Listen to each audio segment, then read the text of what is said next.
on goods and services, transfers, etc., that you can't afford not to spend $4.5 billion. You do a quick mathematics, and that equates to $54 billion a year. You cannot afford not to spend that $54 billion. As I keep saying, and I'm staying on message, that's like transfers and subsidies, old age pensions, public assistance grant, etc., debt service, all the direct charges on the exchequer. You can't afford not to spend on that. So we are locked in at $54 billion a year. The budget has projected revenue at $55 billion. You understand what's the problem there? And with a $20 difference in the projected price of oil and the international projected price of oil, a $20 difference, US dollar difference. So you understand you don't have a lot of margin for error. So what is going to happen starting from this month, which is what we call, November is what we call a dry month at the Ministry of Finance. Starting from this month, the government is going to be cash strapped. The cash flow, they're going to have a cash flow problem starting from November. Okay? And you're going to see it. And there's a reason why public servants won't be paid on time, etc. Cash flow issues, and it's going to just continue into the new fiscal year. So, one of the reasons why most people would suspect that the government inflated the oil price assumption, and although we're not really an oil province any longer, Stuart Young MP will tell you that we're more a gas province. But however, the price of oil still has a tremendous impact on total revenue. One of the basic assumptions is that the government wants access to the Heritage and Civilization Fund. And to do that, obviously, you inflate the projected price of oil as against what you expect to get from actual. And that triggers the withdrawal rules of the Heritage and Civilization Fund. Similarly, on the expenditure assumptions, as I said earlier, mandatory expenditure is $54 billion. But surprisingly, given all the discussions during the campaign, etc., and during the budget debate about having new revenue sources, etc., remember what the question? Where are you going to get the money from? And the government mentioned, well, we're going to get new revenue sources. However, when you have a PSIP of only $4.1 billion, a little above 4% of your GDP, there's not much you can do, because your public sector investment program is where you generate your economic growth, you generate your investment activity. This is where you expect your economic growth to take place. But your $4.1 billion cannot generate the additional revenue in the non-energy sector that the government is projecting. And I want to say a bit on the deficit, which is one of the most deceptive deficits I've ever seen in all my career at the Ministry of Finance. Not many years, just about 30-something. At $3.8 billion, or 2.17% of GDP, but it is more obvious not for what it includes, but what it doesn't include. And here what it does not include, that deficit, it doesn't include back pay of 10% for public servants. Does not include. It does not include the addition to recurrent expenditure when you pay the additional 10%. You see, that $4.5 billion I said that must be paid every month, it goes up by $200 million automatically from the time you make that 10% salary increase. Let me make it clear. As a former public servant, in fact, I probably still am a public servant, I want to make it clear that I have no problems with the public servants getting their increase in salary. But things must be put in place. It's not at the expense of the rest of the country, at the expense of the economy. I'm all for public servants getting increased. In fact, last time when they got the 14%, I negotiated the 14%. So it's not a matter of I am against public servants. I also used to be a member of the PSC. Right? So I cannot be accused of that. So firstly, as I said, It doesn't include the back pay. It doesn't include the current expenditure for the salary increase. And for some inexplicable reason, I want you all to go and check. I said it during my debate. On page 110 of the draft estimates of head 19, you'll see a figure there, 7.675 billion. Last year, it was 12. That's debt servicing. And the previous year, it was 12. How could it fall so drastically by $5 billion in the face of an increasing debt stock? If your debt stock is increasing, your debt servicing must increase. And then, this is a figure that a lot of ministers of finance like to forget. And again, I'm giving the page, on page 5, or the estimates of revenue, okay? There's a figure there for VAT of $8.2 billion.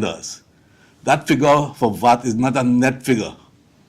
It doesn't include arrears of $7.9 billion. Okay, so all of that is part of the deficit. And you know what it does not include also? That deficit does not include the employer's contribution to NIS.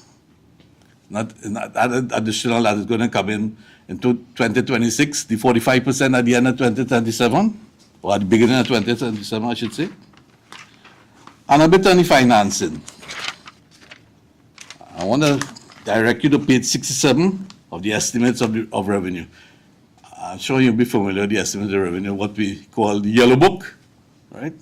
And the first thing is, why would we have a deficit? Why would the minister be projected a deficit of $3.8 billion and a financing of almost $19 billion? Go with page 67, you see there, black and white. Domestic financing, $8.1 billion. External financing, $10.8. Why are you projecting $19 billion in financing for a deficit of $3.8 billion? That's the question. Is that creative accounting? Or is the true deficit really $19 billion? But you see, while that may be hidden nicely in the estimates, you can't hide from Standard & Poor's. You cannot hide from Moody's. Those guys calculated that already. Okay, they understand the books. You can't hide it from the Article 4 consultation of the IMF. You can't. And this is where the budget will be derailed. And as I said, I've seen a budget derail in the first quarter of the fiscal year. I've seen it being derailed in the second quarter of the fiscal year. And everything had to be recalibrated. So how they plan on, how does government plan on financing this deficit?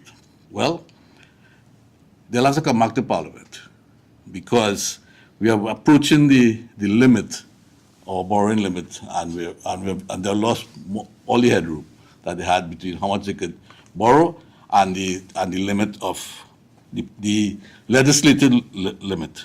So you can expect the government to come back to Parliament by about December for the latest, to ask for additional spending limit. And what is going to happen? From the time that amendment is introduced to increase the borrowing limit, downgrade. All right? Immediate downgrade from Standard & Poor's and Moody's. And the next thing that, for some inexplicable reason, I keep mentioning it all the time, but I don't know if the minister is worried about it.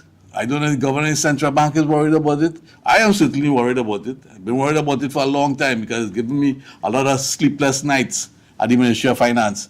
Are you aware that we have an exchequer account that is in deficit by $50 billion? In other words, the minister cannot do anything with fiscal policy until that $50 billion is paid down.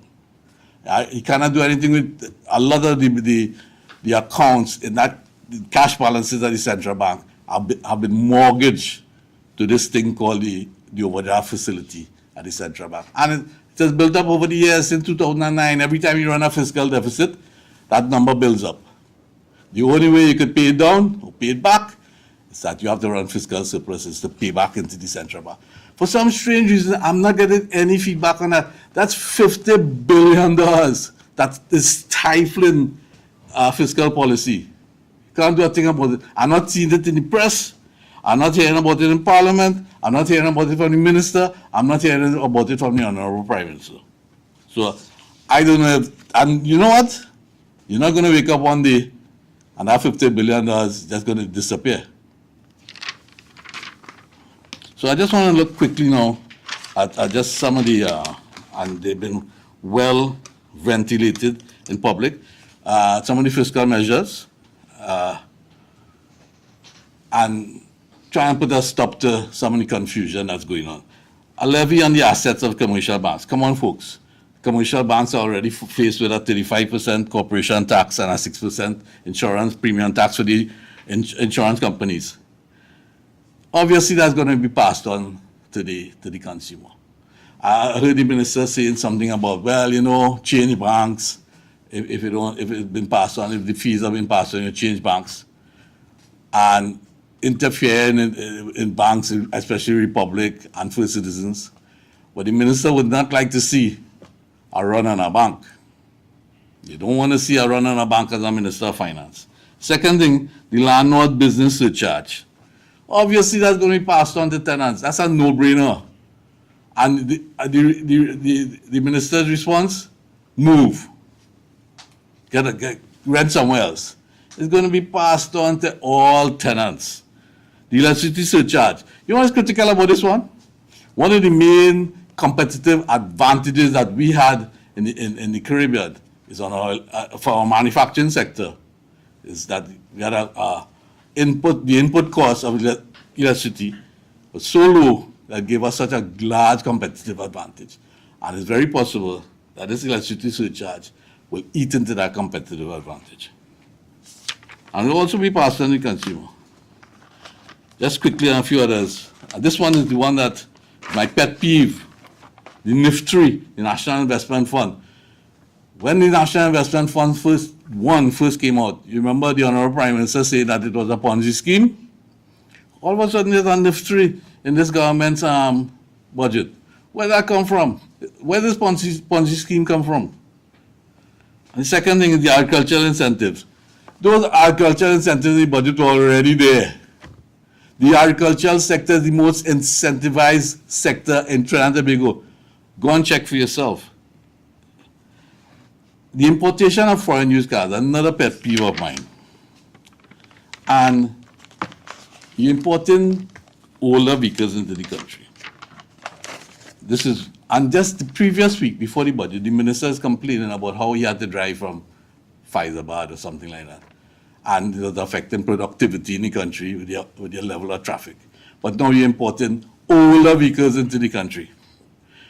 This country brings on about 30,000 vehicles every year onto the road network. But there's no net impact because vehicles are not coming off the network. And as I said in Parliament, I'm going to give people a suggestion to become very rich very quickly. Start a car crushing industry. So you can get cars off the street. We don't have that. There's no net impact. 30,000 vehicles a year. So just quickly, as I conclude, the budget has been silent on a few things. Nowhere to be found.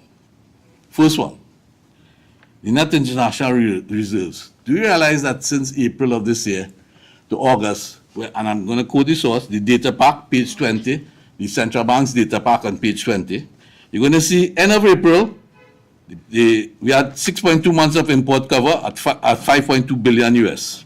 At the end of August, we had 4.6 months, we had 4.6 billion reserves at 5.4 months of import cover. Where did that 675 million disappear in 5 months? Nothing, we heard nothing about that in the budget. They made a big hullabaloo about the 7% online tax. We're going to remove it.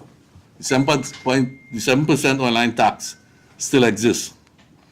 The debt to GDP ratio, after this budget, the debt to GDP ratio is going to move from its current 83% to well into the 90s. Guaranteed. Well into the 90s. Now, I firmly believe it's not necessarily the size of the debt of our country. Huh? There are many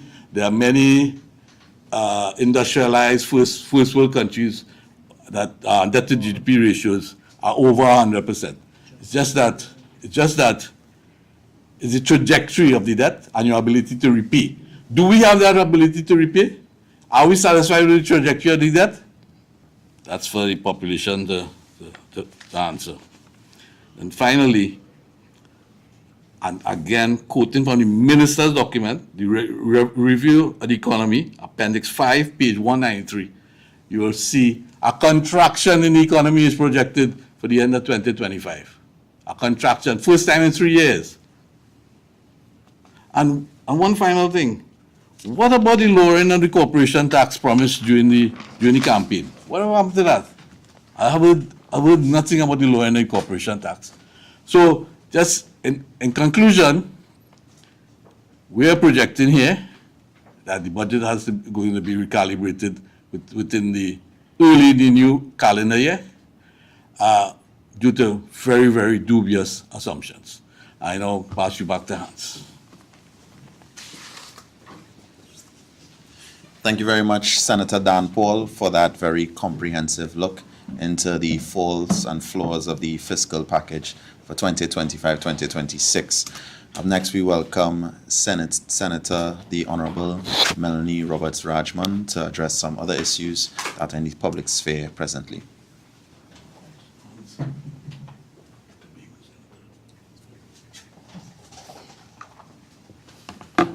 Good morning to the members of the media and to those who are tuned in via the various platforms.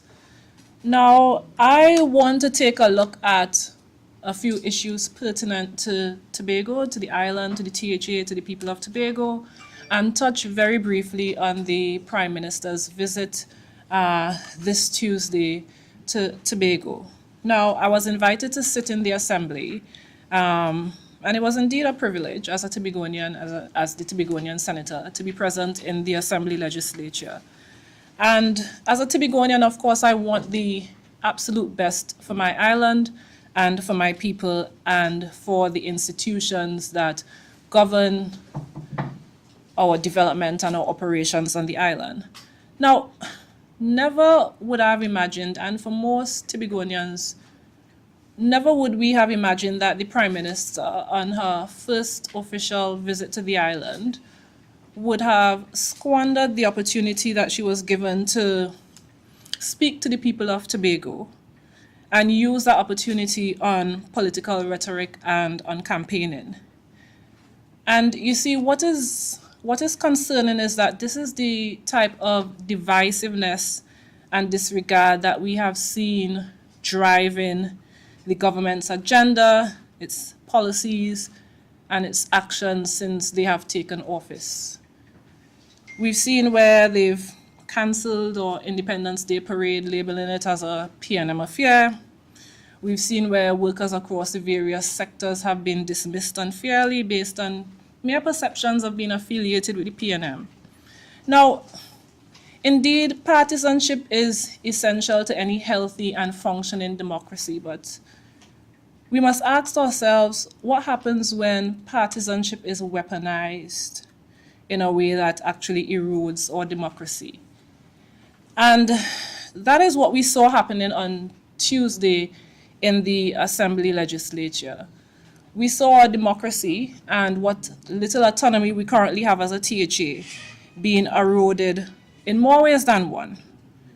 Because beyond the misuse and abuse of the Assembly legislature to host what seems like it was a political meeting, we had a Prime Minister who stood there and said to the people of Tobago that pretty much the government doesn't intend to grant us autonomy.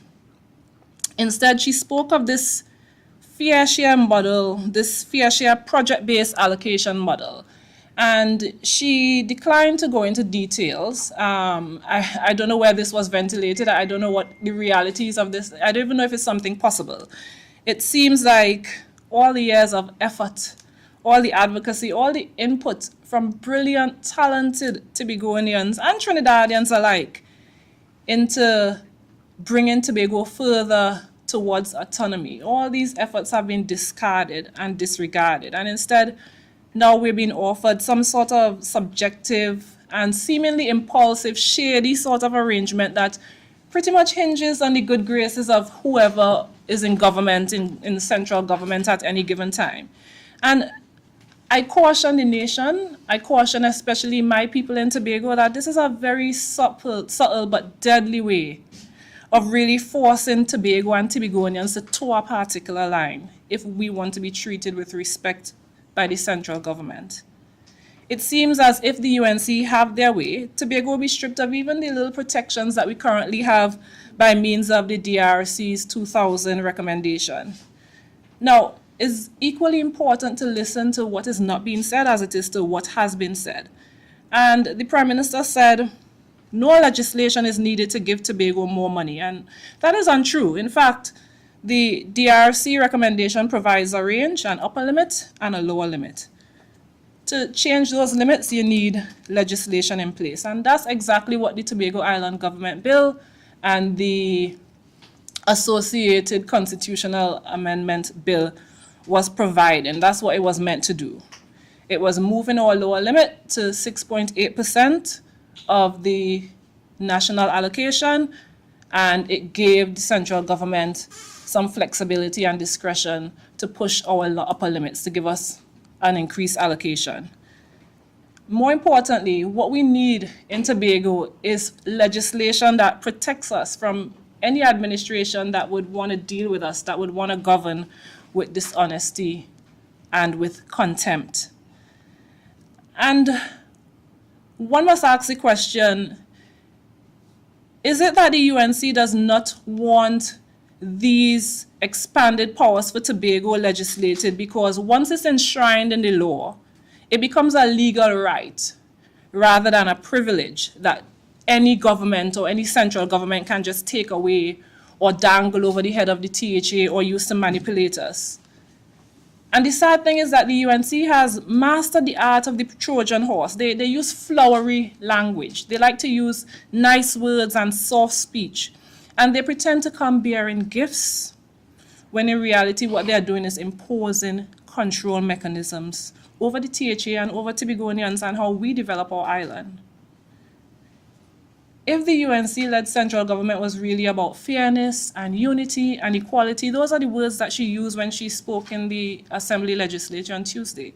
If she was really about these tenets, then I strongly believe that one of the very first matters that we would have seen on the legislative agenda would have been the matter of autonomy for Tobago. We've had all sorts of bills come through the parliament. We've had bills come through that allow persons with very little connection to Tobago or Trinidad to be able to claim citizenship almost in perpetuity. Yet, legislation that will guarantee us greater autonomy in Tobago to handle our affairs, to legislate on our own behalf, to take care of the little nuances that we have there but that might not always come to the attention of the central government, to ensure that we got an increased allocation. We've seen where there's no mention of any such legislation being brought to the parliament. And for me, for many of us in Tobago, that's quite concerning. It's highly, highly disappointing. I know as a fact that many Tobagonians across the political divide expected that on Tuesday we would have heard something about autonomy for Tobago. It's disappointing and it's disrespectful to know that nothing about that was mentioned. And while we're on the topic about fairness to Tobago, because during the political campaign that happened, the campaign meeting that happened at the Assembly legislature, some very unfair, unfounded, and false accusations were made that the People's National Movement, especially when they're in central government, do not care about the people of Tobago. I'm a Tobagonian. I was born in Tobago. I was raised in Tobago. And I will die in Tobago. And I can stand here very proudly and say to this room and to the people of Trinidad and Tobago that the People's National Movement has always collaborated with the THA, with the people of Tobago, and has always ensured that they demonstrate a firm commitment to the people of Tobago in the way that they operate. And the proof of the pudding is in the eating. So I'll give a few examples. Let me start from Tobago East and then come all the way down to Tobago West. In the East, under a PNM-led central government, we would have seen, what should I call it? An era of development, maybe that's what I can call it, of excitement and of development. We saw brand new Roxborough Hospital, state of the art. Is an excellent hospital, is a beauty to behold. We have persons coming from even Tobago West to get services in the Roxborough Hospital. We have persons coming from Trinidad to receive services, attend clinic at the Roxborough Hospital because of the quality of the service, because of the efficiency of the service that they get at the Roxborough Hospital. The staff there, they're well trained, they're courteous, and Tobagonians are all, we're proud, we're very happy of our Roxborough Hospital delivered by the People's National Movement. We have the Roxborough Fire Station, services Tobago East and the North Side, where I'm from in Tobago. We have the Roxborough Police Station as well, also redeveloped by the People's National Movement. Now we have the Speyside Secondary School, we have the Mason Hall High School, we have the Goodwood High School as well, all delivered by the People's National Movement. Now let me move down to the west. We have the Shervan Police Station down on Shervan Road, again state-of-the-art, well-functioning, well-staffed police station. We have the Cove Estate, which houses the Cove Industrial Hub, and that allows for economic diversification. That's where our manufacturing sectors, where it operates. Down there we also have the dual-powered electricity generation plant at Cove. Now for us in Tobago, at one time, we used to have electricity issues. That's something that we know. That was our reality functioning in Tobago. That is something of the past. We have a very steady supply of electricity in Tobago. We have a very reliable supply of electricity in Tobago. As a matter of fact, when electricity goes now, people are shocked. They're like, wait, what's happening? Because it's such a rare occurrence to see electricity going down in Tobago. We have the landing of a $1 billion natural gas pipeline and natural gas processing facilities that was done in collaboration with the NGC, also in the West, Tobago West. All right, we have the Scarborough Hospital functioning, some mismanagement under the current administration in TPP, but nonetheless, we have the hospital there, and soon enough that will be fixed. We have our fast ferries. Now, for us in Tobago, inter-island connectivity is a major, no longer an issue, but it's something that is always a concern for us. We need to be able to come to Trinidad to access services. We need to be able to come to Trinidad to do business. And then, of course, there's the domestic tourism that we get on account of Trinidadians coming to Tobago. Under the People's National Movement, we have these beautiful, luxurious, convenient ferries where we see on a weekend Trinidadians after work, they drive their cars onto the boat and they come to Tobago and they enjoy our beaches or restaurants or bars or flora or fauna. And then on a Sunday, again, they return via the ferry to Tobago, to Trinidad. Just a few weeks ago, we had Tobago Carnival and it was the same thing. The Port Authority added additional sailings, and in no time, as soon as those sailings were added, they were sold out. And we had a large numbers of Trinidadians coming up to the island, contributing to our economic development, of course, up there, participating in our culture, adding to what we do in Tobago, enjoying our tourist and tourism product, all on account of the convenience, the efficiency of the fast ferries, again, delivered by the People's National Movement to the people of Tobago. And then let me come all the way down to Crown Point, and this one is really the crown jewel. The brand new ANR International Airport. It is a sight to behold, and for those of you listening and for members of the media who haven't been to Tobago to see it, I encourage you to go have a look. It really is something to see, and we in Tobago, regardless of political affiliation, we are proud of it. We are hopeful, and actually we're quite excited to have it open. We've been crying and begging and asking the central government when they're going to operationalize it. I'm not sure of the political nitpicking and football that's going on with that, but we're hoping that very soon it will be up and running. So these are just a few of the major developments, and there are many, many to name. We could sit here for maybe weeks if we were supposed to really list out, but I just wanted to name a few of the major commitments, collaborations that we have seen happening between a PNM-led central government and the Tobago House of Assembly. And these collaborations happen regardless of who was in power in the THA, might I add. It was done for the people of Tobago in our best interest to ensure that our island functioned in an efficient and effective manner. Now, there's one other issue that we're grappling with at the moment, and that is water security. It's something that we have happening on the island right now, especially persons in Southwest Tobago, or hoteliers, or guest house owners, restaurants, they're all complaining. And I just want to touch on even some of the strides that would have been made by the People's National Movement before leaving office earlier on this year. Now, over $200 million would have been spent on a variety of small, medium, and large projects that undoubtedly did improve the supply of water across the island. The Hillsborough Dam up in the east, that was desilted. The construction of the new Goldsboro water treatment plant, it was started, it was a work in progress when we left. The construction of multiple booster stations around the island. And then pipeline works. I remember this was a major and very exciting project in Tobago. I think this was done in last year, 2024, because it was the buzz. Everyone was talking about it. This major pipeline project that took place to boost water supply in Crown Point and these surrounding areas, so your southwest areas. And then, of course, there were plans that were in place to construct a water treatment plant in Charlottesville. Now, during the Prime Minister's visit on Tuesday, she announced intentions to construct maybe 3, it was very kind of unclear, but about 3 desalination plants in Tobago. But she failed to go into any details, so we have not seen any sort of sustainable or comprehensive plan for this.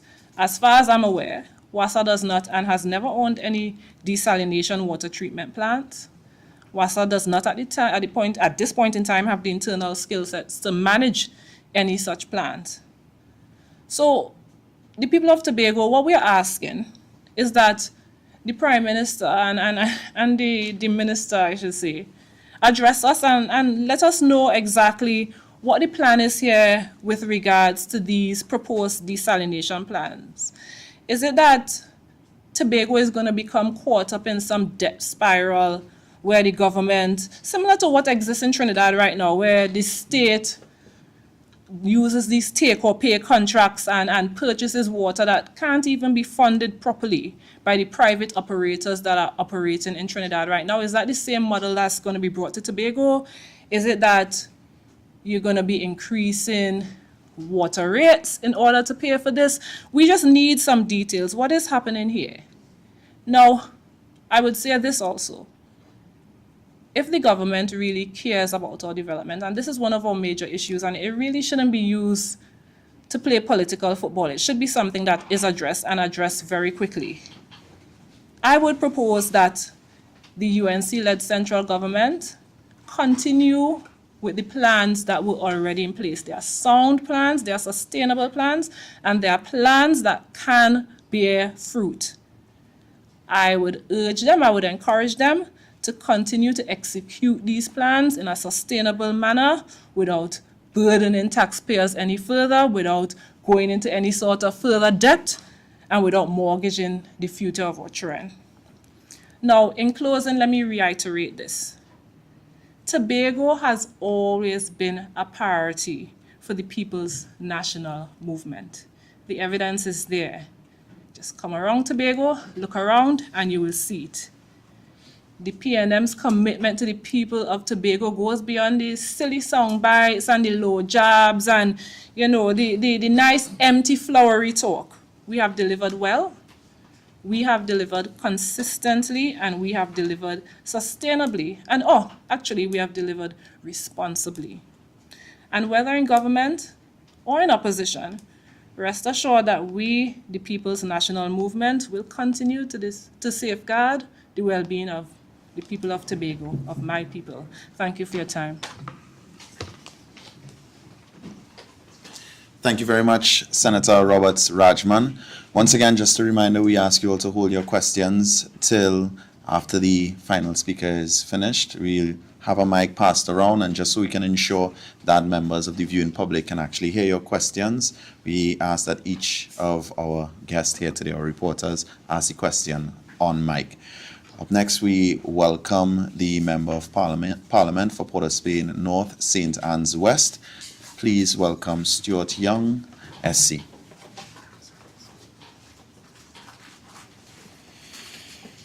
Thank you, Hans, to my colleagues, members of the media, wider viewing and listening public of Trinidad and Tobago. My task here this morning is quite an unfortunate one.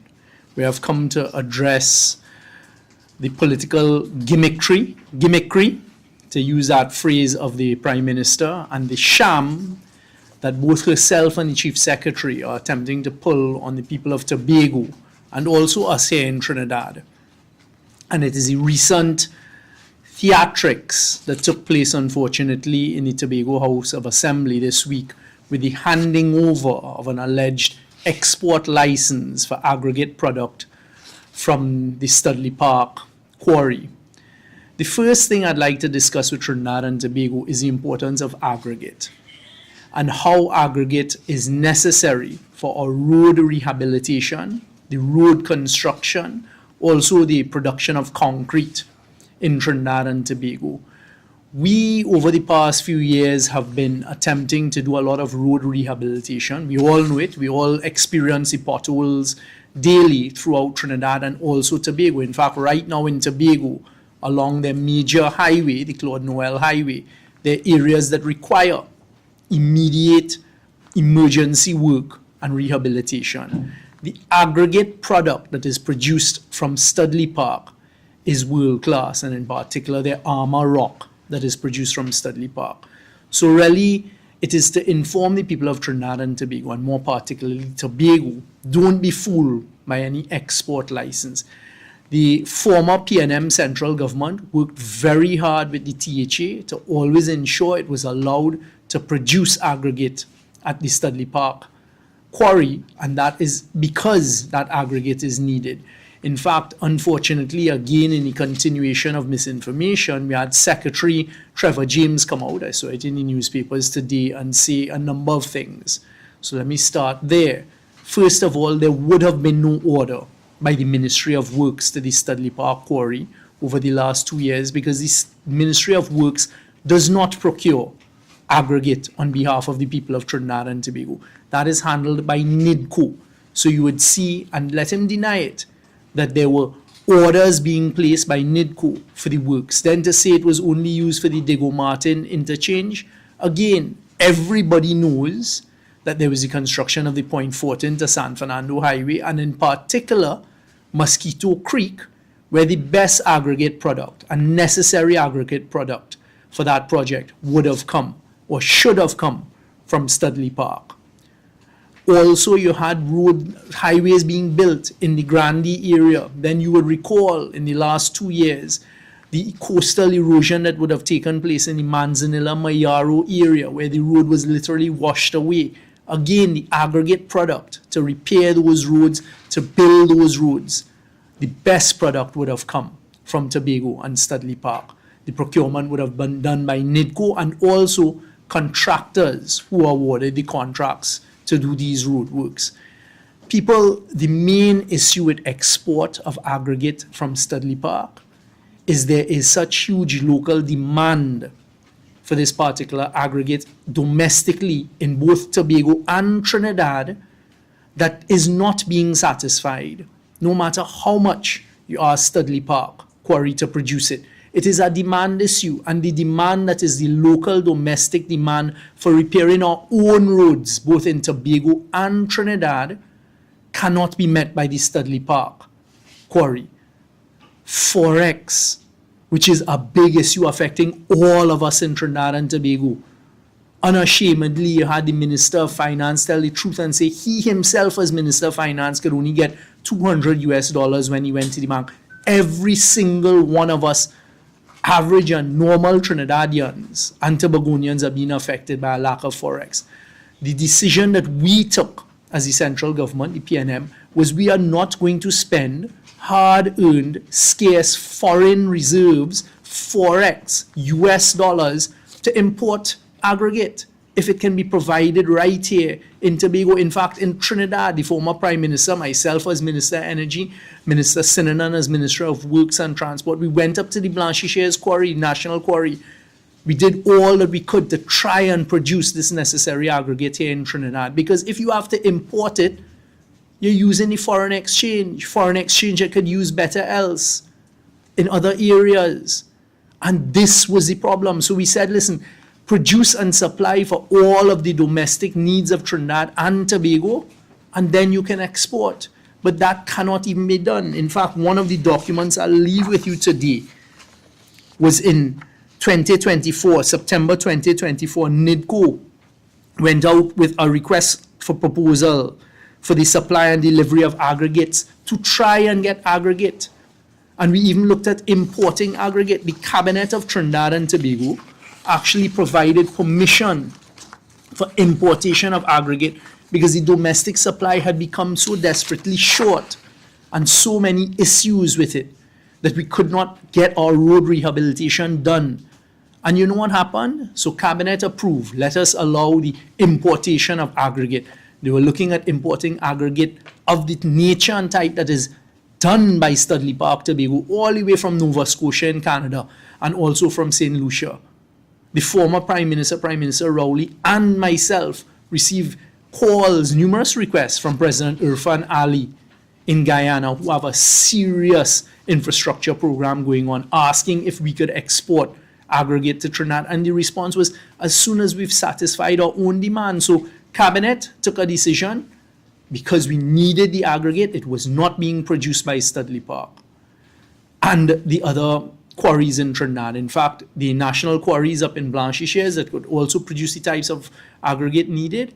Unfortunately, when they went in, the geologists said it was unsafe and they had to stop the work being done there. So we went out.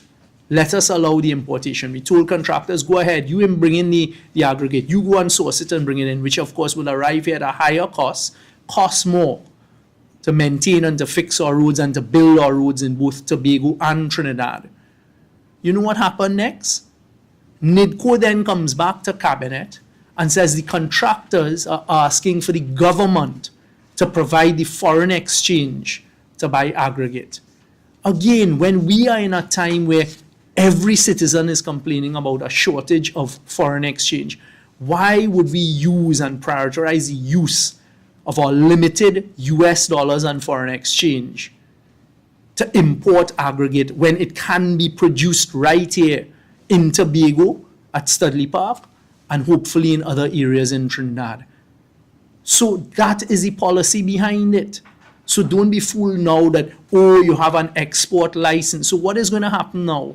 And I'm asking the Prime Minister, the Minister of Works and Transport, and all of those responsible.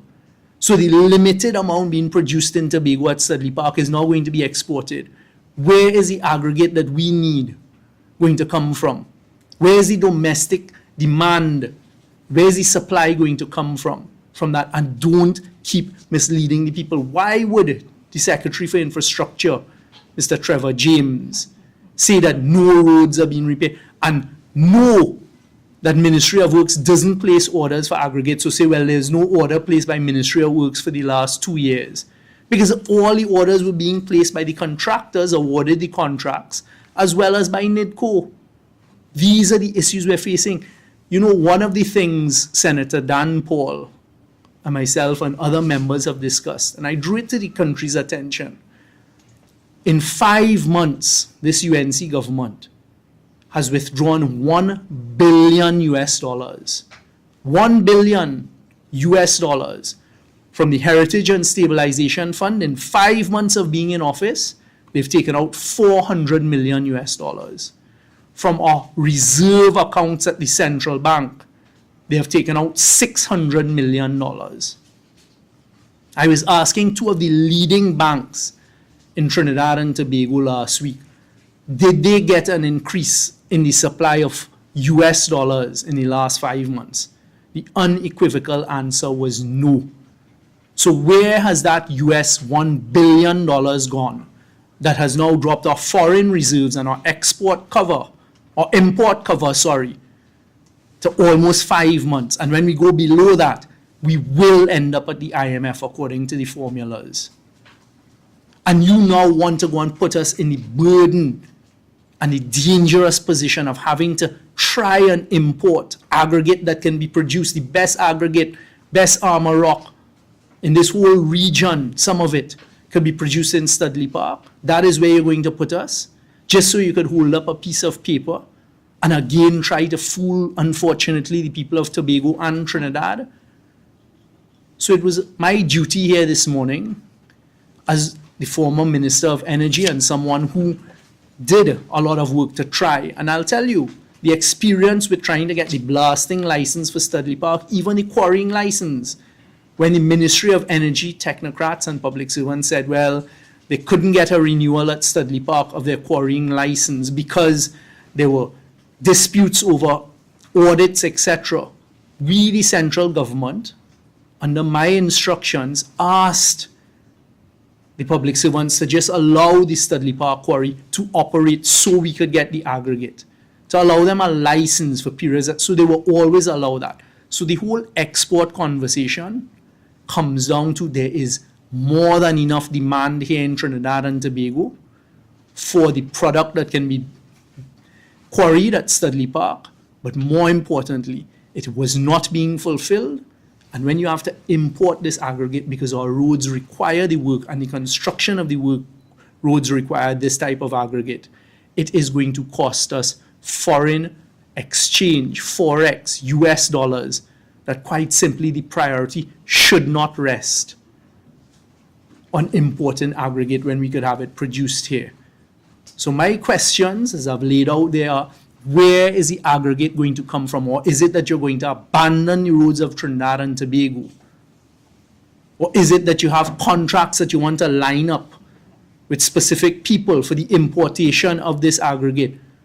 And the question then becomes, where is the foreign exchange going to come from? Because we are seeing at the same time, literally, and this is not alarmist, this is not fear-mongering, you are literally seeing the collapse of the energy industry taking place in front of us, which is where our foreign exchange earnings come from. So people of Trinidad and Tobago, those are the facts. Those are the facts, unfortunately, all behind this simple export license. By all means, we want Studley Park Quarry to be successful. We want the people of Tobago to reach a position because there's a ready sale for it domestically. But if you're going to earn $10 US, exporting it, $10 US by your exports of the aggregate from Studley Park, but then the need for Trinidad and Tobago is going to cost us $100 US. How does that make sense? Isn't it better that we supply our own needs, save our foreign exchange, allow the money, the inflows of money to Studley Park? And the last thing I'll say is, it is a fact that the last PNM central government did everything it could to assist Studley Park, whether it be for blasting licenses, whether it be for their quarry license. The sticking point may have been an export license, but only on the basis that I've just outlined to you, that there is more demand here in Trinidad and Tobago that could not be satisfied. You didn't want to use your foreign exchange to import something that you could produce right here. And there's an embarrassing story that when the former Prime Minister and Minister of Works, Prime Minister Rowley and Minister Sinanan, were going to visit Studley Park to see how they could help to increase production. Unfortunately, instructions came from above at the THA not to allow the Prime Minister of Trinidad and Tobago, the Minister of Works for Trinidad and Tobago, access to the Studley Park quarry.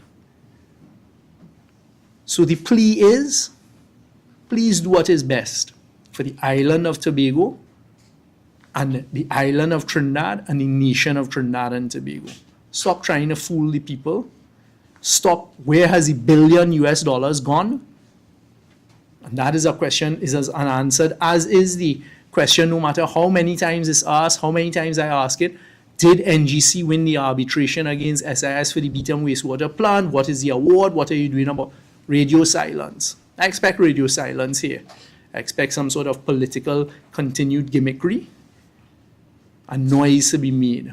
But people of Trinidad and Tobago, let it not be said that we did not come to you with the facts that are undisputable, as well as the dangers that lie ahead, especially with our foreign exchange. If our import cover falls any lower, the formulas, the international financial formulas dictate out of our control that we are going to end up in an IMF program.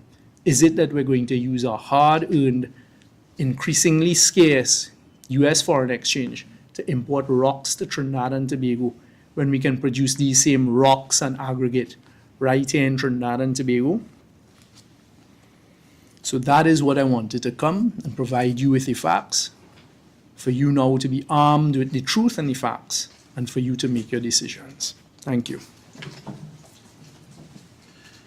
Thank you very much, the Honorable Stuart Young, SC, Member of Parliament. Ladies and gentlemen, members of the media, we'll now have your questions. Just raise your hand and indicate, and I'll have the microphone sent to you, and you can ask your question. We start with Ria Tate, Express. Do you think that... Please identify which one of the Oh, well, members, you identified me, okay. which one of the three Oh, members you would like to ask the question. okay. I guess both of you can answer and provide an answer because you dealt with Tobago. Ask the question. Yes. I know that you have put out some constraints that the last government had with respect to some of the issues, like the aggregate at Studley Park and so on. But the Prime Minister had other things, like she has a localized police force. She talked about, there's another thing at a project she said the PNM stopped that was being funded by the IDB. So that there is a perception that the PNM was unable to do things in 9 years that the government is able to do in 5. And 5 months. what do you feel? How do you feel about that? And do you think it also will affect the parties, have a political impact on the party in the THA election? Thank you very much for those questions, Ria. I'll start with the police force. The police force is something that we were looking at. I can speak to it as former Minister of National Security, but also as a member of the National Security Council and former Prime Minister. It is something we looked at. We had actually asked, so they will find, and I'm sure this is nothing that they have said is new, and you've accepted that in your build-up, that the PNM couldn't do this, etc. But that's simply not true. We had requested the Attorney General to provide an advice. In fact, we had said, let us find a way, the same way you have the municipal police for corporations, for the Tobago, the island of Tobago, so they may have almost autonomous police service. Of course, things in Tobago are different. It's not a municipal corporation. We wanted to make sure it was getting it right. So I wait to see what it is that the Prime Minister and her people produce coming out of that. That is nothing new. It is something that we had committed to doing. I believe former Prime Minister Rowley had committed to doing that. With respect to the other areas, what was the other one that you said? Is it the something park, pardon me? Yeah. Right, so the IDB loan, again, yes, the PNM had been working with the IDB. If you know the process for IDB loans, it takes some time. You have to go through a process. There have to be all sorts of feasibilities, etc. And that money may have been identified. At the time the money was identified, I believe, for the building of infrastructure for housing project. But again, it comes down to a prioritization and what is done. So that is of no moment. And again, it is unfortunately the current government trying to portray, and as you use the word at the beginning, the perception. They're trying to change the perception that nothing was being done. My senatorial colleague, think it will hold on, my senatorial colleague from Tobago listed a whole series of infrastructural projects that influence day-to-day life that was done by the last administration. And one thing I'd like to say is we are committed to getting things done as a PNM. It is about implementation. It is not about old talk. So to identify money that was sitting in account from the IDB for a specific project and say, oh, we're going to do it now. The PNM wasn't suppressing that. There are a number of prioritized needs, etc. And it is how do you prioritize that? The same thing with the police force. That is something that was already being done. Do you think it will still have an impact? And Everything has an impact, as you know, on domestic politics. But the point is that the PNM can demonstrate, and in particular the politicians, the PNM politicians in Tobago can demonstrate. I mean, one that came to mind as I was sitting listening to the senator talk about the sandals, for example. So the PNM brought sandals to Tobago, attempted to get the sandal project off of the ground initially. For one reason or the other, it did not happen because of the noise. The stewards picked it up and left. They went where? Ask Ralph Gonzalez, who's now going into an election on the 27th of this month. Open the sandals in St. Vincent and Grenadines that is oversubscribed. That could have been Tobago. And now going to do our beaches. We had negotiated for sandals, beaches, and the Greg Norman golf course. One of the things that I did as Prime Minister is brought them back to Tobago, sat down with all of the stakeholders. You see what is being done. It's not about, as you put it, flowery language and words that. So we wait to see. Everything will impact the politics, but the PNM delivers, as you can see with what has been done. Right, but what about the imagery of the Prime Minister visiting the schools and the children hugging her? We've never seen that kind of Well, that is not image. quite. That is not quite true. I mean, one thing that they seem to do good is, as you say, the imagery. What about the imagery last week, Friday, when the whole country was in a heightened state of alert? All of us were not stupid people. All of us were concerned. I was concerned because I had to go to Parliament to debate an extension of a state of emergency. We are seeing international media. You turn on to any international media house, your colleagues away. Trinidad and Tobago was highlighted as part of the story between the geopolitical crisis between Venezuela and the United States. We have never experienced in our lifetime a war, especially with the type of equipment that is available now. That is real. What did we get from the, what was the word that you use? The imagery. We got a chairman of the National Security Council alighting from vehicle. I don't know nothing about that, holding up a phone. I ain't get no message about that. You felt any better? Yeah, but Also, the Minister of Defense and all these types of things. So I am not interested in imagery. It is reality. Up to now, we haven't been addressed on it. And then debacle on Monday morning of the Minister of Defense coming and say, well, I have to brief the Prime Minister as the Chairman of the National Security Monday morning after Friday and the whole weekend about why the Defense Force was called back to base and why the police service cancelled or leave. Well, we've now had the Commissioner of Police take responsibility for that, but we still haven't been provided with any answers. So my advice, respectfully, to the population, Ria, is people stop being fooled by imagery. Look at the reality. How is your life affected when you had a panic buying taking place at every grocery? I was getting messages from people in Point Fortin about what was going on down there because they are worried, in particular on the southwestern coast. Minister Young, Jen Sullivan, Guardian Media. Studley Park, is it possible that the needs of both local and international demand could be met? And if there is there a ramping up of production, can that be done? The answer to that is, can it be done? I hope it can be done. The answer must be yes. If you get enough production going, but there is a huge domestic demand. The truth is, and the facts are, the domestic demand was not able to be satisfied, so therefore there was no export. Can it be done?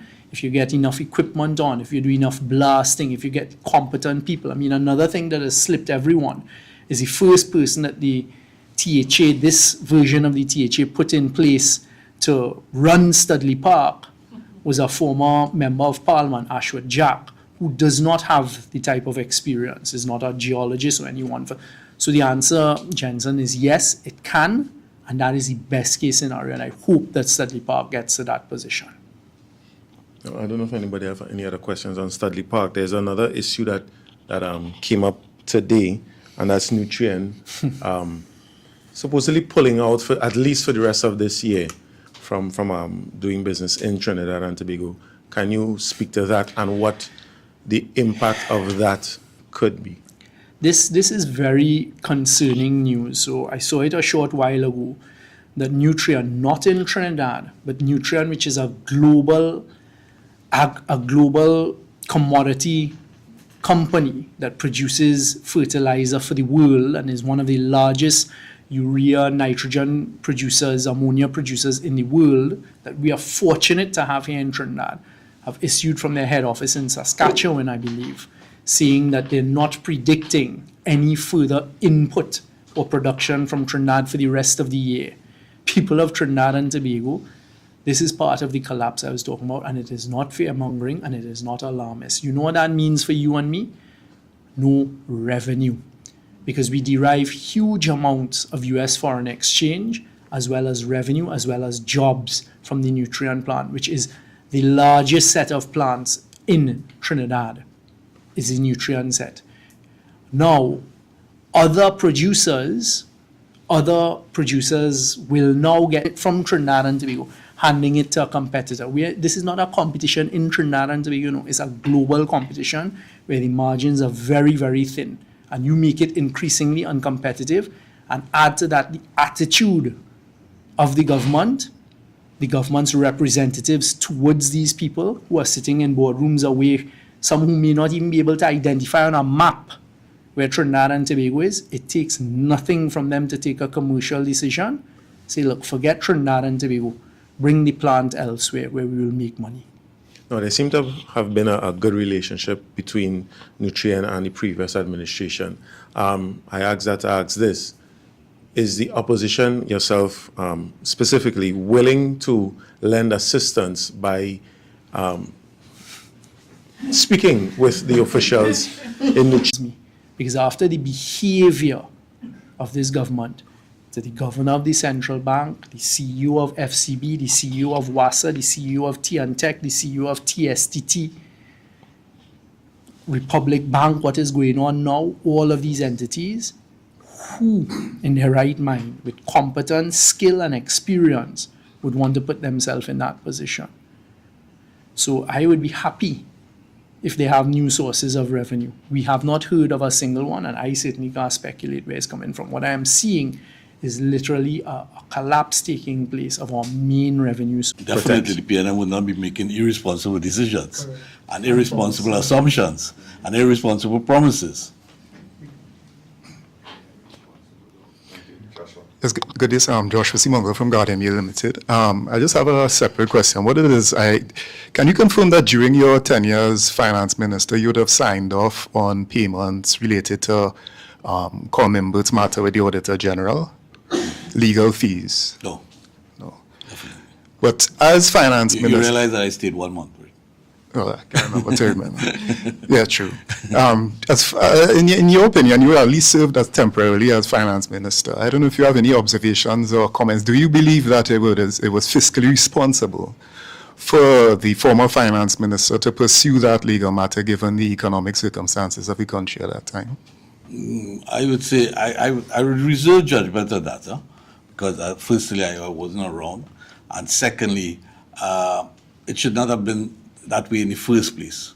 It was the way I saw it from outside, a communication issue that could have been handled much better. Between both parties? Between both parties, easily. Once a Minister of Finance cannot communicate with the Auditor General, our country is in big trouble. Thank you. Just questions for Mr. Young. Sure. Thank you. Yes, Mr. Young, you would have served as energy minister in the previous administration. Right now, there's an issue with a group of quarrying operators. What they are alleging is that for the past 25 years, no sand and gravel An article, I think that's what you're referring to, and this ask by them for the Minister of Energy to have a meeting. There is no doubt that the Minerals Division is, to be operating. You've provided some sort of cover, but it is an area that needs addressing. I accept that. And another thing under the former energy portfolios, there was an American citizen who contacted me. Basically, he has this court matter with Shell because he is claiming that there was this incident at Shell that caused them to get cancer. There was this high dosage of benzene that was leaked into the atmosphere, and he was part of a group of people that were exposed to this. But he has this concern. I know it's subject to court, so it's limited comment. But he has this concern that these contaminants might be leaking out. I've expressed certain concerns about the UNC, former people associated with the UNC who would have been linked to certain other activities, alleged activities. Do you and Mr. Dan Paul as well stand behind the political leaders' stance that behind Mr. Cummings?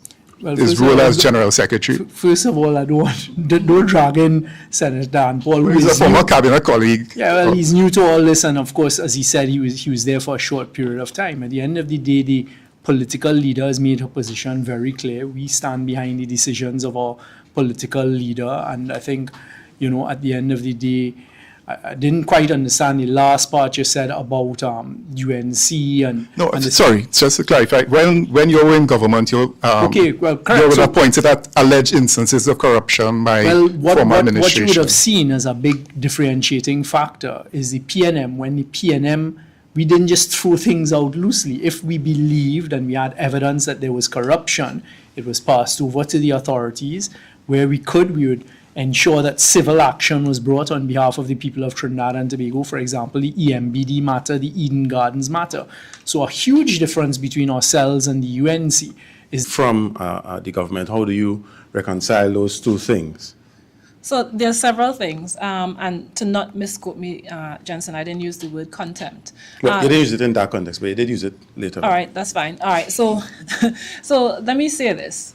The first thing is this. In the Senate, I would have dissected in detail Tobago's allocation. So we would have taken a very close look at what the recurrent allocation has been earmarked for.